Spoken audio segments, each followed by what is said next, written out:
نبی کریم صلی اللہ علیہ وسلم نے ارشاد فرمایا کہ تمام دعاؤں میں سب سے جلدی قبول ہونے والی دعا وہ ہوتی ہے جو کوئی ایک مسلمان دوسرے کسی ایسے مسلمان کے حق میں کرے جو اس وقت موجود نہ ہو۔ اگر آپ کسی اپنے مسلمان بھائی کے لیے دعا کریں جو اس وقت دعا کے وقت میں موجود نہیں ہے، غائب ہے، تو فرمایا کہ تمام دعاؤں میں سب سے زیادہ جلدی قبول ہونے والی دعا وہ ہوتی ہے جو اپنے مسلمان بھائی کے لیے کی جائے۔ اگلی حدیث بھی امام بخاری رحمۃ اللہ علیہ نے حضرت صدیق اکبر رضی اللہ تعالیٰ عنہ سے روایت کی ہے کہ صدیق اکبر رضی اللہ تعالیٰ عنہ نے فرمایا کہ اپنے کسی مسلمان بھائی کے حق میں جو دعا کی جاتی ہے وہ اللہ تبارک و تعالیٰ قبول فرماتے ہیں۔ اور اگلی روایت بھی اسی مضمون کی نقل کی ہے حضرت صفوان ابن عبداللہ ابن صفوان، یہ حضرت ابو الدرداء رضی اللہ تعالیٰ عنہ کے داماد تھے۔ یہ خود بھی بڑے عابد و زاہد تھے اور ان کی اہلیہ حضرت ام الدرداء رضی اللہ تعالیٰ عنہ یہ بھی بڑی عابدہ زاہدہ خاتون تھی۔ تو یہ ان کے داماد ہیں۔ وہ کہتے ہیں کہ میں اپنے خسر ساس اور سسر سے ملنے کے لیے شام گیا، شام میں رہتے تھے، جا کر دیکھا تو ابو الدرداء رضی اللہ تعالیٰ عنہ گھر میں موجود نہیں تھے، ان کی اہلیہ موجود تھی۔ تو انہوں نے مجھ سے پوچھا کہ کیا تمہارا اس سال حج کا ارادہ ہے؟ میں نے کہا جی ہاں حج کا ارادہ ہے۔ حضرت ام الدرداء نے فرمایا کہ فدع اللہ لنا بخیر، کہ ہمارے لیے اللہ تبارک و تعالیٰ سے دعائے خیر کرنا وہاں جب حج کو جاؤ گے۔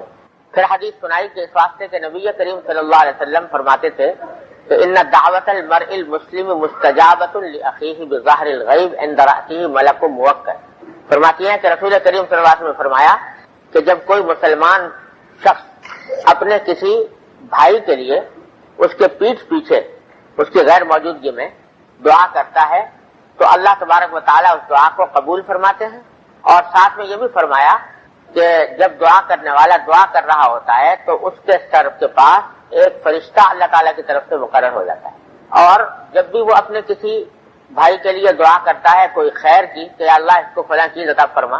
تو فرشتہ دعا کرتا ہے کہ میں آمین کہتا ہوں تمہاری اس دعا پر ولک بمثل، اور جو خیر بھلائی تم اپنے بھائی کے لیے مانگ رہے ہو میں اللہ تعالیٰ سے دعا کرتا ہوں کہ وہ بھلائی اللہ تعالیٰ تمہیں بھی عطا فرمائے۔ فرماتے ہیں کہ یہ میری ساس نے مجھے حدیث سنائی، اس کے بعد میں باہر نکلا تو ابو الدرداء رضی اللہ تعالیٰ عنہ سے ملاقات ہوئی بازار میں، تو انہوں نے بھی رسول کریم صلی اللہ علیہ وسلم کی اس حدیث کی تصدیق فرمائی اور کہا کہ واقعتاً رسول اللہ صلی اللہ علیہ وسلم نے یہ بات ارشاد فرمائی۔ تو اس سے معلوم ہوا کہ ایک مسلمان بھائی کی دعا دوسرے مسلمان بھائی کے حق میں جبکہ اس کے پیٹھ پیچھے ہو تو یہ بڑی فضیلت کی چیز، اور اس میں بے شمار فوائد۔ پہلی بات تو یہ ہے کہ دعا بذات خود ایک عبادت ہے، یہ میں پہلے بھی عرض کر چکا ہوں کہ دعا آدمی چاہے اپنے کسی دنیاوی مقصد کے لیے کرے، لیکن اللہ تبارک و تعالیٰ سے کوئی چیز مانگنا یہ بذات خود عبادت ہے، اور آدمی کی وہ دعا جو مانگ رہا ہے وہ ملے یا نہ ملے اس عبادت کا ثواب تو فوراً ہی مل جاتا ہے۔ تو پہلا فائدہ تو یہ کہ دعا کرنے کی توفیق ہوئی اور اس پر دعا کا اجر و ثواب ملا، عبادت اس کے نام اعمال میں لکھی گئی۔ دوسری بات یہ کہ اپنے ایک بھائی کے حق میں دعا کر رہا ہے جو موجود نہیں، تو کسی مسلمان کی خیر خواہی یہ ایک مستقل عبادت ہے اور اس پر اللہ تبارک و تعالیٰ کے یہاں سے مزید اجر ہے۔ تو دو عبادت جمع ہو گئی، ایک دعا کی عبادت، دوسرے کسی مسلمان بھائی کی خیر خواہی کی عبادت جو بذات خود بہت اجر و ثواب کا موجب۔ تیسرے یہ کہ ابھی حدیث میں آپ نے سنا کہ اگر آپ اپنے کسی مسلمان بھائی کے لیے کوئی اچھائی کی دعا کر رہے ہیں تو فرشتہ اللہ تعالیٰ نے مقرر فرمایا ہے کہ وہ یہ دعا کرے کہ اس کو بھی ویسی ہی مقرر جب کیا ہے تو کیا محروم کر دیں گے۔ تو جب خود مقرر فرمایا کہ اس کے واسطے دعا کرو تو در حقیقت نوازنا مقصود، بخشش مقصود ہے، اس بندے کو وہ خیر دینی مقصود ہے، اس واسطے انشاءاللہ وہ بھی ملے گی۔ اور بھائی کو جو خیر ملے گی جس کے لیے دعا کی ہے اس کو اگر وہ دعا قبول ہو جائے اور مل جائے تو اس سے اس کو جو نفع پہنچے گا، اس سے جو اس کو فائدہ پہنچے گا،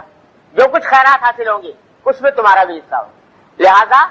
یہ دعا کرنا دوسرے کے حق میں یہ بڑی ہی عظیم فضیلت۔ اپنے حق میں دعا کرنے میں تو دو فائدے ہیں